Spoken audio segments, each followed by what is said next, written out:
Hello புக்களே, நேத்து எம்ஐக்கும் சிஎஸ்கேக்கும் ஒரு match ஒன்று நடந்துச்சு பாருங்க. அது முதல்ல மேட்ச் ஆனே எனக்கு டவுட்டா தான் இருக்கு. 20 ஓவர் வரைக்கும் 150 மட்டும் தான் அடிச்சு கிழிச்சிருந்தாங்க. ரோஹித் சர்மா எல்லாம் சுத்த வேஸ்ட். ரோஹித் ஃபேன்ஸ் எல்லாம் அஃபண்ட் ஆயிருவாங்க.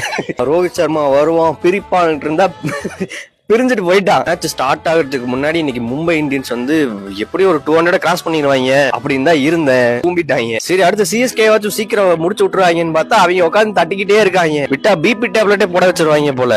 எனக்கு உண்மையாவே வந்து நேற்று சிஎஸ்கே ஆடினதை பார்த்து ஒரு 20 ஓவர் வரைக்கும் இப்படி இழுத்ததை பார்த்து எனக்கு உண்மையாவே மனசு உடஞ்சிட்டேன் நண்பர்களே. நான் இந்த ஜடேஜா வர ஒரு பக்கம் உள்ள புந்து தேவையில்லாத ரன் ஓடி ரன் அவுட் ஆகிட்டு எனக்கு அது வந்து எழுதி வச்சு ரன் அவுட் ஆன மாதிரி தான் ஃபீல் ஆச்சு. ஏன்னு கேளுங்க, தலை ஃபார் ரீசன். நினைச்ச மாதிரி தலை வந்தாப்ல அந்த ஓவர்ல அதான் லாஸ்ட் பால். சரி அடிச்சு முடிச்சுவா போல அப்படின்னு நினைச்சு தட்டி விட்டு நீயே பாத்துருப்பா, நீயே பினிஷிங் போட்டுரு அப்படின்னு சொல்லிட்டு அவர் ஓரமா போயிட்டாப்ல. அதுக்கப்புறம் 6 அடிச்சு இந்த மேட்சை முடிச்சு விட்டாங்க. மேட்ச் பாத்துக்கிட்டு இருக்கும் போது ஜடேஜாவோட ஆக்டிவிட்டிஸ் எல்லாம் பார்த்து சரி ரன் அவுட் ஆயிருவோம் அப்படின்னு இருந்தேன். அதே மாதிரி ஆயிட்டாப்ல. தோனி உள்ள வருவாரு, நீ பொட்டு வச்ச தங்க கூட பாட்டு போடுவாங்க நினைச்சு அதே மாதிரி உள்ள வந்தாரு, அந்த பாட்டையும் போட்டாங்க. மேட்ச் இன்னைக்கு நம்ம கையில தான் நினைச்சேன், அதே மாதிரி நடந்துருச்சு. போட்டு ஜவ்வா இழுத்துட்டாங்க.